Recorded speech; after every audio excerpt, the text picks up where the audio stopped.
Hello बच्चों, मैं doctor Priyanka एक बार फिर से आज आप सबके सामने। आज काफ़ी दिनों के बाद मेरी न्यू वीडियो अपलोड हो रही है, जिसके अंदर मैं अपना पिछला छोड़ा हुआ टॉपिक मीन को कंटिन्यू करूंगी। आज हम जो टॉपिक शुरू कर रहे हैं वो मीन बाय डिस्क्रीट सीरीज़ हम शुरू कर रहे हैं। लास्ट वीडियो में मैंने आप लोगों को mean by individual series calculate करके बताया था। आज हम उसी चीज़ को कंटिन्यू करते हुए मीन बाय डिस्क्रीट सीरीज़ करेंगे। डिस्क्रीट सीरीज़ मैंने आप लोगों को अपनी फर्स्ट वीडियो में इसमें समझाया भी था कि डिस्क्रीट सीरीज़ एक ऐसी सीरीज़ होती है जिसके अंदर एक्स वेरिएबल के साथ साथ आपको फ्रीक्वेंसी गिवन होती है। जब हमें फ्रीक्वेंसी गिवन होती है तो हमारे फॉर्मूलाज भी चेंज हो जाते हैं और हमारा way of doing the question भी चेंज हो जाता है। तो आज हम वही करने जा रहे हैं, मीन बाय डिस्क्रीट सीरीज़। मैंने यहाँ बोर्ड पे एक डिस्क्रीट सीरीज़ का क्वेश्चन लिखा है जिसके अंदर मैंने एक एक्स वेरिएबल लिया है। X variable can be anything, कुछ भी हो सकता है x variable. It could be height, it could be weight, it could be number of students in the classroom, ये कुछ भी हो सकता है। और उसके साथ मैंने उसकी फ्रीक्वेंसी दी है। सपोज अगर हम ये लेते हैं कि 4 chocolates are with 2 students, that means अगर 4 चॉकलेट 2 बच्चों के पास है तो x4 हो गया और 2 फ्रीक्वेंसी हो गई उसकी। तो हम इस तरीके से इसको कुछ भी एज्यूम कर सकते हैं, हमें कुछ भी दिया हो सकता है। तो इसी तरीके से मैंने x के 5 वेरिएबल लिए हुए हैं और साथ ही उसकी फ्रीक्वेंसी गिवन है। तो जब मेरे पास x और f गिवन है तो मुझे इसको कोई परहेज नहीं है कहने में कि ये डिस्क्रीट सीरीज है। तो डिस्क्रीट सीरीज में भी हमारे पास 3 तरीके के फॉर्मूले होते हैं। हमारे तीनों फॉर्मूले हैं। सबसे पहला हमारा फॉर्मूला है डायरेक्ट मेथड, मैंने आप लोगों को पहले भी बताया था। दूसरा मेथड है हमारा शॉर्टकट मेथड, जिसको हम एज्यूम मीन मेथड के नाम से भी जानते हैं। और तीसरा है हमारा स्टेप डेविएशन मेथड। मैं एक चीज़ 11th क्लास के बच्चों के लिए बताना चाहती हूँ कि हमारे 11th क्लास में ये जो स्टेप डेविएशन मेथड है, सॉरी 10th क्लास में हमारा जो स्टेप डेविएशन मेथड है ये सिलेबस से डिलीट कर दिया गया है। ये उन बच्चों के लिए है जिनके पास 10th क्लास में मैथ्स है। 10th क्लास के मैथ्स में स्टेप डेविएशन मेथड को सिलेबस से डिलीट कर दिया गया है। बट 11th में ग्रेजुएशन में आप सबको ये मेथड करना है, इसलिए मैं इसको बता रही हूँ। तो डिस्क्रीट सीरीज में हमारे पास 3 मेथड है, direct method, shortcut method and step deviation method. सबसे पहले हम यहाँ डायरेक्ट मेथड की बात करेंगे। डायरेक्ट मेथड में हमारा बहुत ही सिंपल फॉर्मूला होता है, summation of F x upon summation of F. That means जब मेरे पास x और f का मल्टीप्लीकेशन का समेशन होगा तो मैं इस क्वेश्चन को सॉल्व कर सकती हूँ। Let's find it out. इसको कैसे करते हैं? x वेरिएबल मेरे पास दिए हुए हैं, फ्रीक्वेंसी मेरे पास दी हुई है। जब मेरे को फॉर्मूले में दिया हुआ है summation of F x upon summation of F, तो मैं क्या करूंगी यहाँ पर? इसका क्या मतलब है? समेशन ऑफ एफ एक्स का मतलब क्या है?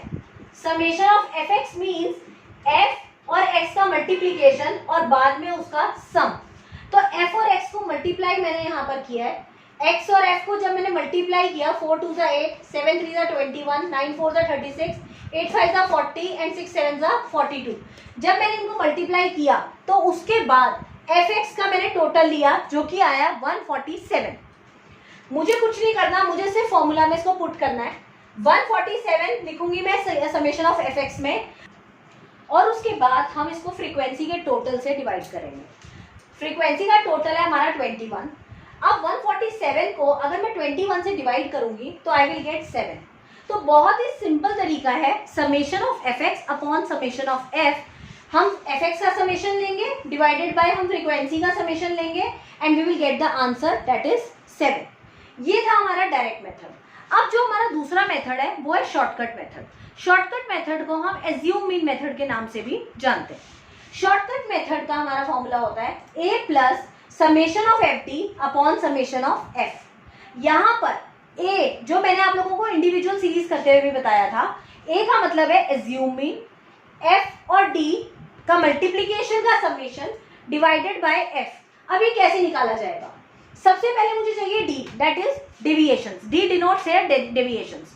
अब ये डेविएशंस निकाले जाते हैं x माइनस a करके, जो मेरी पिछले वीडियो में मैंने आप लोगों को बहुत ही क्लियरली समझाया था।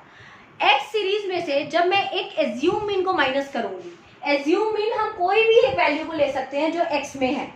x की किसी भी एक वैल्यू को आप a लेट करेंगे और इस पूरी सीरीज में से आप a को माइनस करेंगे। तो मैंने इस पूरी सीरीज में से 9 को माइनस किया है। For the sake of simplicity and for easy calculation, I used to take middle value always. तो आप भी कोशिश करें मिडिल वैल्यू लीजिए। 4 में से 9 माइनस 5, 7 में से 9 माइनस 2, 9 में से 9 0, 8 में से 9 -1 एंड 6 में से 9 -3। तो आपको ये मिल गया सिग्मा एफ डी। उसके बाद हम लोग समेशन ऑफ एफ डी लेंगे। एफ डी लेने के लिए कुछ नहीं करना, हमें फ्रीक्वेंसी और डी को मल्टीप्लाई करना है। जब हम फ्रीक्वेंसी और डी को मल्टीप्लाई करेंगे तो हमें ये वाली वैल्यूज मिलेंगी जिसका टोटल है -42। अब फॉर्मूला में पुट करना है, ए मैंने लिया है 9, एफ डी का टोटल है आपका -42 और फ्रीक्वेंसी का टोटल है 21। कुछ नहीं करना, सीधा आपको सिंपल कैलकुलेशन यहाँ पर करनी है जिसका आंसर अगेन 7 आएगा।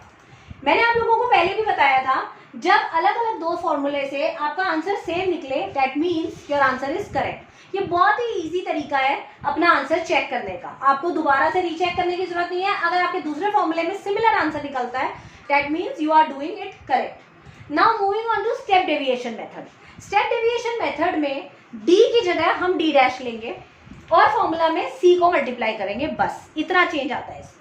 a plus summation of f d dash upon summation of f into c is the formula। अब d को d dash कैसे बनाया जाए ये भी मैंने आपको लास्ट वीडियो में समझाया था। d को d dash बनाने का तरीका है d divided by c, that is d divided by common factor. जब आपने x में से a को माइनस किया तो d मिला। अब d में से आप ये देखें कि इसमें से कोई एक वैल्यू जो कॉमनली इन सबको डिवाइड करती है, बट किसी किसी केस में ऐसा होता है कि आपको कोई कॉमन वैल्यू मिलती नहीं है, जैसे कि हमारे इस क्वेश्चन में हो रहा है कि आपको कोई कॉमन वैल्यू नहीं मिल रही, तो हमें कुछ नहीं करना, 1 को एज्यूम करना है कि ये 1 इज कॉमन। तो हम 1 से सबको डिवाइड करेंगे तो बहुत ही सिंपल है, d is equal to d dash. d बिल्कुल d डैश के बराबर आ जाएगा, तो हम d डैश में सब में सेम वैल्यू पुट करेंगे। क्यों? क्योंकि d से हमने डिवाइड किया है 1, और जब भी किसी चीज को 1 से डिवाइड करते हैं तो हमारी वैल्यू सिमिलर आती है। अब इस d डैश को हम f से मल्टीप्लाई करेंगे तो हमारे पास आएगा f d डैश। मेरे पास एफ डी डैश आ गया, उसका टोटल मैंने किया, अगेन आई विल गेट -42। अब यहाँ पर मैं फॉर्मूले में पुट करूंगी a plus summation of F D dash upon summation of f into C. Formula में वैल्यू पुट कीजिए, a is 9, summation of F D dash is -42 upon 21 into common factor था हमारा 1 का यहाँ कोई रोल नहीं है, इसको इससे कट कीजिए 2, 9 - 2 is 7। My answer is again 7। तो तीनों मेथड से मेरा आंसर निकला है 7, that means my answer is correct. बहुत ही सिंपल तरीका है, कुछ नहीं करना, आपको फॉर्मूला को समझना है। अगर आपको एक बार फॉर्मूला समझ आ गया तो आप लोगों के लिए क्वेश्चन करना कोई मुश्किल बात नहीं है, बहुत इजीली आप इस क्वेश्चन को कर सकते हैं। एक बार मैं फिर से आप लोगों को बता दूं, डायरेक्ट मेथड का फॉर्मूला होता है summation of F x upon summation of F. Shortcut method that is also known as assume mean method का फॉर्मूला होता है a plus summation of F D upon summation of F. And third one is step deviation method जिसका formula होता है a plus summation of F D dash upon summation of f into C.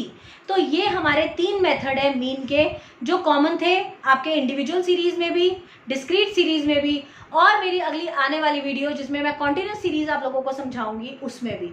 तो formula is same, थोड़ी थोड़ी उसकी presentation अलग अलग होगी जो कि आपको समझनी पड़ेगी। मैंने आपको फर्स्ट वीडियो में इसका चार्ट भी बना के दिखाया था, आप वो चार्ट लर्न कीजिए, आपके लिए मीन सॉल्व करना कोई बड़ी बात नहीं है। तो आप इसको प्रैक्टिस कीजिए, फिर भी अगर आपको कोई इशू आए तो आप कमेंट बॉक्स में लिख सकते हैं। तब तक के लिए आप वीडियो को यूं ही लाइक करते रहें और चैनल को सब्सक्राइब करें। Thank you so much.